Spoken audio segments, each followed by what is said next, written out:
Aliomba kwa sauti ya chini, akitaja makosa aliyoyajua na yale aliyohisi huenda hakuyajua. Aliomba kama mtu anayejua hataki kuomba tena. Alipomaliza, alihisi wepesi wa ajabu, kana kwamba mzigo ulikuwa umeondolewa mabegani mwake. Sio kwamba kwa sababu matatizo yalikuwa yametatuliwa, bali kwa sababu alikuwa ameacha kupambana. Mke wake aliamka baadaye. Alizungumza naye kwa kawaida. Hakukuwa hata na tabasamu dogo, kama kwamba ilikuwa kawaida. Hakukuwa na ishara kwamba siku ile ilikuwa tofauti kwa macho ya mtu wa nje. Hii ilikuwa familia ya kawaida. Ndani ya mwanaume kila kitu kilikuwa kimenyamaza. Alimtazama mke wake kwa macho tofauti, sio ya chuki wala ya upendo.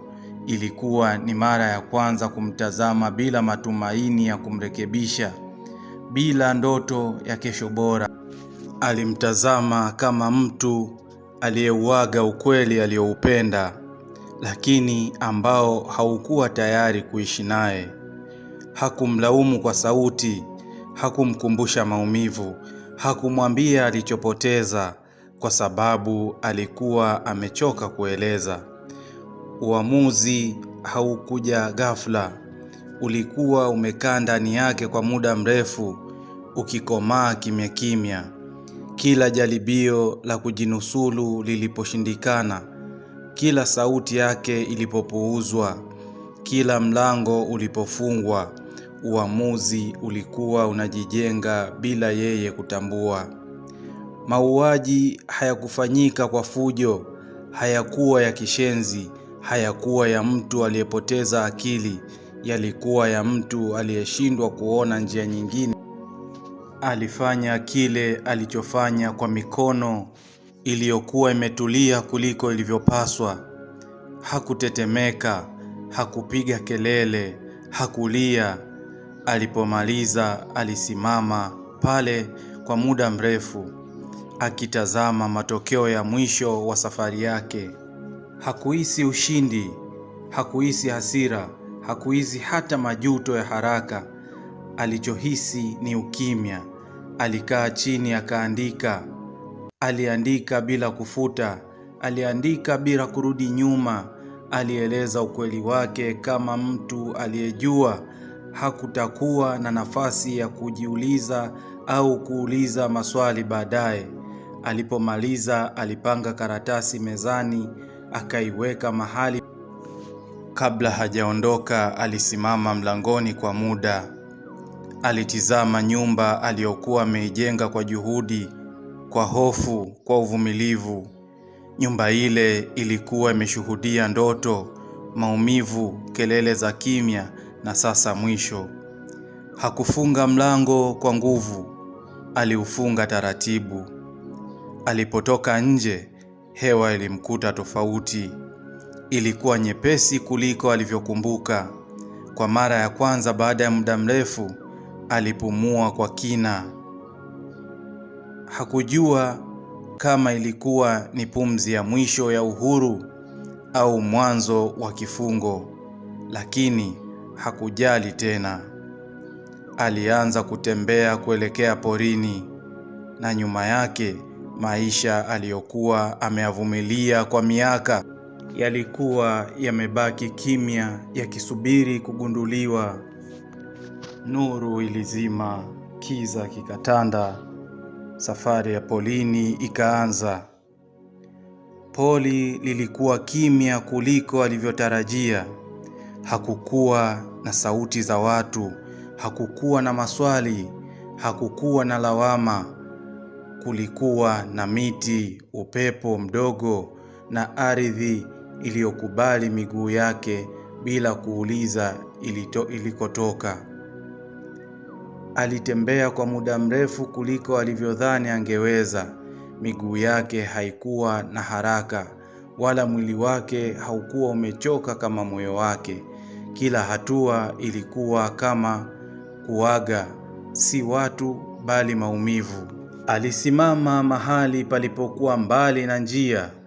Hakutaka mtu yoyote aje mapema, hakutaka kuokolewa. Alitaka ukimya umalize kile alichokuwa ameshindwa kukimaliza kwa miaka.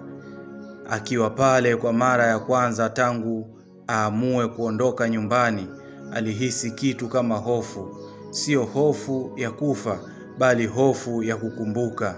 Kumbukumbu zilimjia bila kualikwa, nyuso za watu, sauti za wazazi, ndoto alizokuwa nazo alipokuwa kijana zilikuja kwa ukimya ule ule alikuwa ameubeba. Alijilaumu, sio kwa kumuua mke wake tu, bali kwa kushindwa kuwaokoa wote wawili mapema. Aliomba tena. Safari hii haikuwa sala ndefu, ilikuwa sentensi chache tu zilizokatika. Kamba ilikuwa tayari, mikono yake haikutetemeka. Hakuwa akifanya majaribio, alikuwa amechoka kabisa. Aliposimama pale, alijiambia kimoyomoyo kwamba hii ndiyo ingekuwa mara ya kwanza na ya mwisho sauti yake ingetulia kabisa. Lakini maisha yalikuwa na mpango mwingine. Kitu kilishindwa: kamba, tawi na nguvu zake. Hakujua ni kipi hasa. Alijikuta chini, pumzi zikikatika, maumivu yakipanda ghafla. Dunia haikuzimika kama alivyotarajia. Badala yake ilimrudisha kwa nguvu. Alipozinduka hakujua muda ulikuwa umepita kiasi gani. Alikuwa amejaa maumivu na udongo. Mwili ulikuwa hai, lakini roho ilikuwa imechanganyikiwa zaidi kuliko awali. Kwa mara ya kwanza alilia kwa sauti, sio kwa sababu alikuwa ameshindwa kufa, bali kwa sababu hata kifo kilikuwa kimemkataa. Sauti za watu zilianza kusikika kwa mbali. Hakujaribu kukimbia, hakujaribu kujificha. Alikuwa amechoka kupigana. Alipatikana akiwa hana nguvu, macho yakiwa wazi lakini tupu. Walipomchukua hakusema neno, hakujitetea, hakukanusha, hakulaani. Aliruhusu mikono ya wengine imshike, imwongoze, imrudishe kwenye ulimwengu aliokuwa amejaribu kuutoroka. Ndani ya gari, akitazama dari, alitambua jambo moja gumu sana: alikuwa hai, na sasa atalazimika kusimulia kila kitu alichokuwa ameshindwa kusema kwa miaka. Lakini hata hapo hakuwa na hakika kama angeeleweka.